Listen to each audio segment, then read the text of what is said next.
December the 19th, 2024, and I hope everybody's been having a great day so far today. Today's video is not going to be super long. I'm going to be talking about a video that I watched today, and to make it easy for you guys to find it, I'm just going to go ahead and add it to the comment section. It'll be a pinned comment, so it'll be right at the very top of the comment section. I just figured that'd probably be the easiest place. I might just go ahead and add it to the description as well. But if you go to the comments, it's going to be the very top pinned comment by me. The link will be right there. Just click on that link and it's going to take you directly to the video that I'm going to be discussing today. And what that video is, it's a video about how bad that AUD is here in America, and how AUD or alcohol causes more fatalities than any other substance that's abused in this country. I don't remember the exact number that they said. I think it was something like 20. It's estimated that there's like 27 million Americans who suffer with AUD. It's not a small number, and I would bet that that number is actually higher. Where they get these numbers from, I have no idea.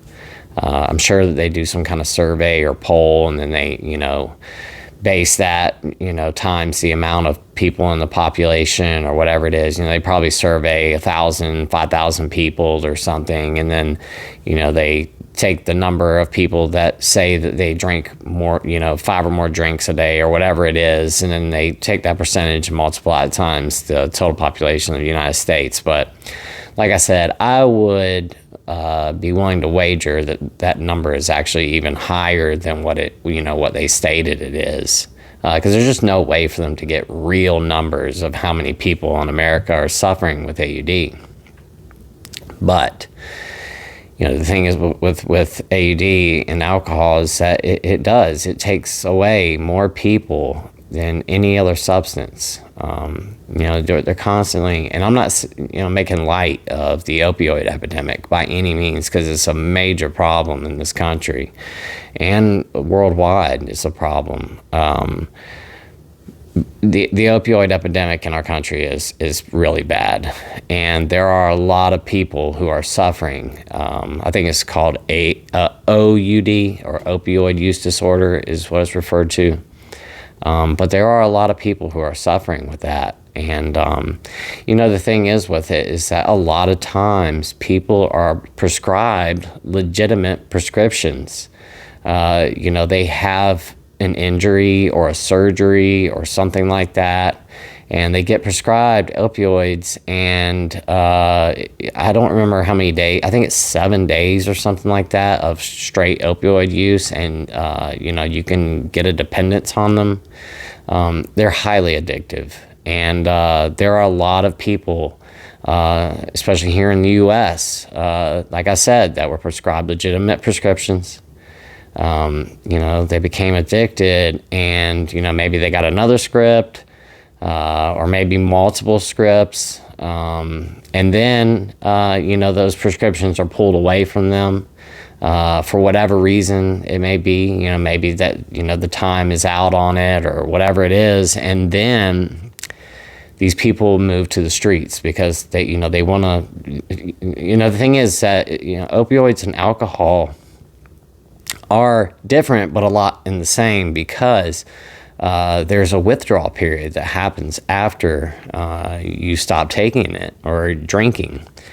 And a lot of times the people will go to the streets or the black market or whatever you want to phrase it as, because they don't want to get sick. And I've read so many articles, I've watched so many videos, people being interviewed that have that disorder, the OUD, and majority of them say it gets to a point where they're not even enjoying it anymore. They're not even getting high anymore. They're more or less just trying not to get sick every single day. So all they're doing is they're getting what they need in order not to go through withdrawals, because the withdrawals are so bad. I've experienced it before, because every time I go to the hospital, and I have to have surgery or pancreatitis or whatever it is, they put me on some really strong painkillers when I'm in the hospital. And when I get out and I come home, for like the next 3 days or so, it's hard to sleep at night. I have really bad night sweats. It's uncomfortable when I get out. I guess my body gets adapted to taking those, and it can be kind of rough for a couple of days. I mean, I deal with it. But I can see where people, especially if they've been on it for a very long period of time, they're afraid to stop. And the same thing goes with alcohol as well. A lot of people, they'll say, well, I'm going to go ahead and try to quit on my own. And I'm just going to white knuckle it and go through this. They get through maybe day one. And, they say, look at me, I did it. I made it through day one. And then day two comes around, day three comes around, and that's when the withdrawals can really start to kick in. And then it gets very, very, very uncomfortable. Depending on the person, your age, your sex, the amount of time that you've been drinking, the kind of alcohol that you've been drinking, the quantity of alcohol that you've been drinking. There are so many factors that play into the withdrawal period, and like how bad it's going to be, how long it's going to last for. And it just depends on your specific body chemistry, and there's a lot of things that play into factor, but the withdrawals can be very, very bad. And, a lot of people will get into day one, day two, or day three, day four, and the withdrawals get super bad. And a lot of times, people will fall right back into it. They say, you know what, I'm just not going to deal with this. I'm going to drink a beer because it's going to make, these withdrawals go away. And, that's what ends up happening. And then the cycle starts all over again. And then before you know it, that little period of time, it's gone, and right back into that cycle, drinking, for however long. And that's what would happen to me. I would quit a week, 2 weeks, and then I would, every single time, like I've said, I would get this idea that I've got it under control this time. I can do this. I went a week or 2 weeks. I was so proud of myself. And I let my brain trick me and go, well, you've got this under control. You can drink just on the weekend, or you can drink just on Friday nights, or whatever idea that I had. And there were so many things and, deals that I cut with my wife and told her, okay, well, I'm only going to drink beer, or I'm only going to drink wine, or I'm only going to do this or that, or whatever it is. I always thought that I had the key to it. And it never worked out. None of it ever did. I mean, I remember getting to this point where I told my wife, I'm only going to drink wine. And I never was a wine drinker to begin with. I just didn't really like it that much. It gave me really bad acid ingestion when I drank wine. It didn't matter if it was white, red, whatever, you name it. It just gave me an ingestion, something horrible, and a really bad hangover the next day. I would get the really, really bad headaches after I drank wine. But I would tell my wife, I'm only going to drink wine, because I couldn't drink a lot of it. Wine's one of those things I just never could, like, really down wine. And my wife knew that. So I would say, okay, well, I'm only going to drink wine on the weekends. And, I would have 2 or 3 glasses of wine or whatever. But, and I would do it for maybe that first weekend. But come that Monday, as soon as my wife went back to work and I went back to work, or whatever it was always this idea of, okay, well, I'm just going to grab a small pint, and I'm just going to drink that, and I'm not going to get any more, and then I'll just sip on the wine for the rest of the night. Well, that one pint, just like that, it was gone. I was watching Slayer Sober's video, I think it was yesterday, and he was talking about, that we were having a conversation about how it's almost like you're teleported to the liquor store. I can't tell you how many times that it was like I lost consciousness. And before I knew it, I was at the liquor store. And I was walking out with a bag in my hand. And then before you know it, I was right back home. I mean, it was like muscle memory or something. I just would just go. I mean, and when he was talking about how he would get like he got that bottle and he brought it home, and he was thinking about it and it was on his mind. He kept thinking about it. Man, him and I have talked a lot, especially here recently, and that really hit home when he was talking about that, getting that liquor bottle and looking it over. And I can remember doing that, going to the liquor store, telling myself I'm not going to drink, and I go get the liquor, and then I come back here and say, I'm not going to drink this. I'm just going to keep this here just in case I need it for something. I'll just keep it there to have, and I'll remind myself that I'm not going to drink, but it'll just be there for peace of mind to know that I could if I wanted to, but I'm not going to. And then I would get the bottle out and look at it and hold it and shake it and look at the liquor in there. And then before you know it, the cap was off. Next thing you know, there was ice in the glass. I was pouring myself a drink. Same thing with the drink. I'm sitting there holding it, looking at it, and before you know it, I was drinking it. And then before you know it, that bottle was gone. I was right back at the liquor store getting another bottle. And that time, I would just go ahead and get the half gallon because I'm not going to keep wasting my time going back and forth to the store. And then the cycle was right back in it all over again. I've kind of gotten off topic here with this, but the point is that I watched this video today, and it's talking about how many people in America suffer with AUD, and how that there are some other options out there for people that suffer with AUD as far as medication-wise. And one of the medications is a medication called naltrexone. And if you've never heard of naltrexone, I've done some videos on it in the past. I actually interviewed one of the subscribers on here. Her name is Sky's Mama. That's her handle on here. But I interviewed her, and I think it was like 3 or 4 interviews that I did. If you want to go back, I think it was back in like February or March of this year when I did it. But I interviewed her and talked about naltrexone because she was on it. She's on it. She uses it. She's prescribed naltrexone. She had spoken to her doctor about it, and her doctor, I don't remember if she brought it up or if her doctor brought it up. But the point is that she started taking it, and it helped her tremendously.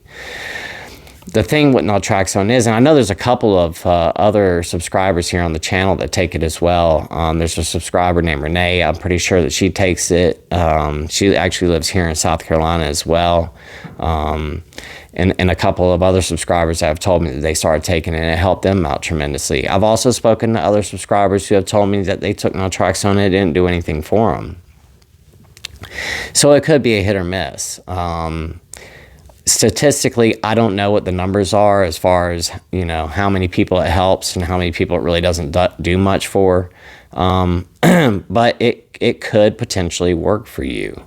And it's one of those things, you have to speak to your doctor about.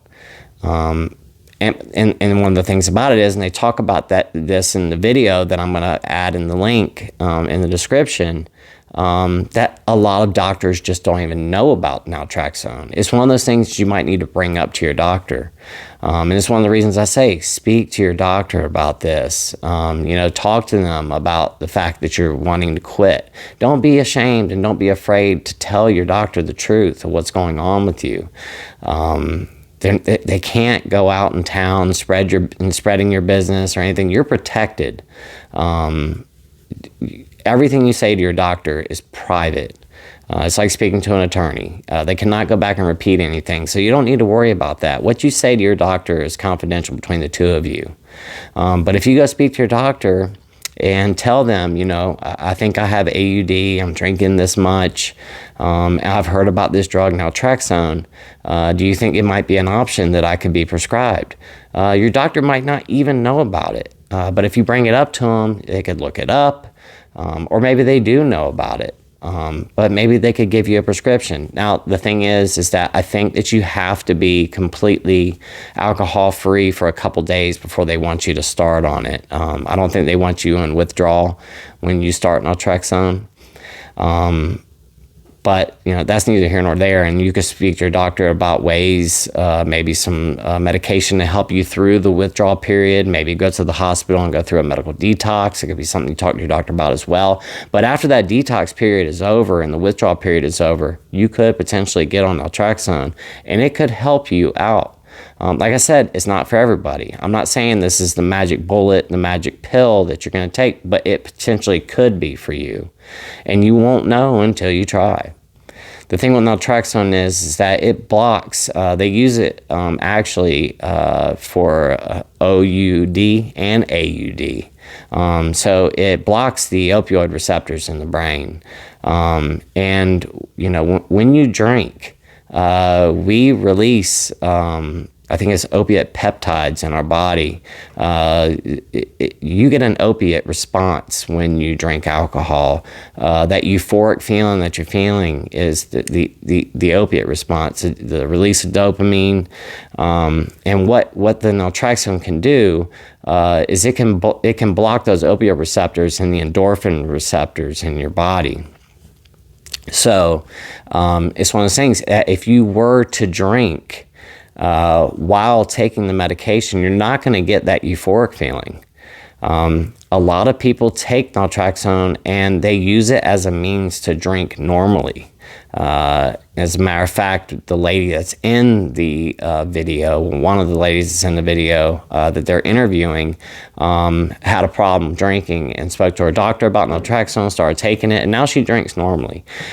I don't think that's a great idea. If that's what you want to do, so be it. I think just staying away from it altogether is the best policy. You're tempting the dragon when you're doing that. But at the same time, that there's people that swear by it. And there's other people that say it didn't do anything for them. So, don't get me wrong. Like I said, I'm not saying this is the magic bullet. This could go either way. But at the same time, it's an option, and it's not expensive. The lady in the video was paying, I think she said $5 a month for the prescription. It's a really cheap script. I think that the most that you might pay out of pocket, and this is using like GoodRx or something, it's like $35. If you don't have insurance, I think you can use GoodRx. It's like $35. That's it. I mean, that's not anything. I'm not saying that's nothing, but I mean, as far as cost-wise, I mean, to have the peace of mind to know that you can stay sober, $35, a pill that might be able to help you get your life back in order, $35. I mean, you spend that on 2 drinks at the bar and a tip. So, what is it worth to you? This could potentially help you along.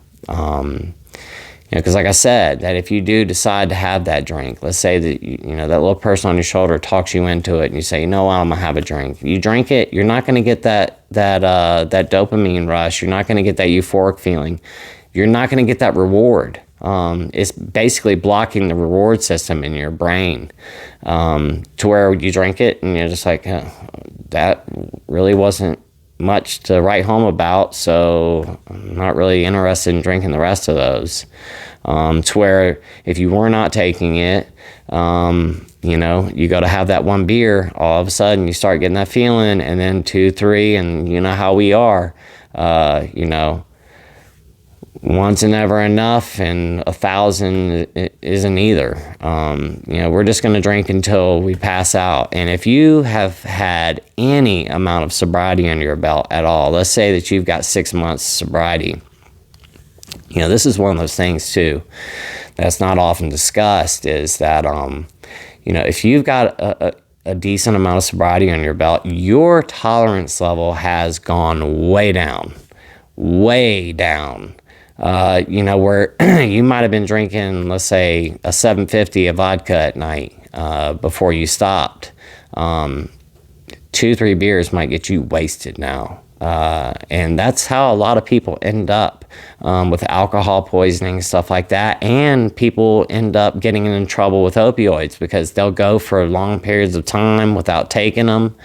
And then they go back to taking them thinking that their tolerance level is still at the same place. Let's say they took 2 pills or whatever it is before, after, let's say, 6 months of not taking it, they take those 2 pills, and next thing you know, they overdose from it.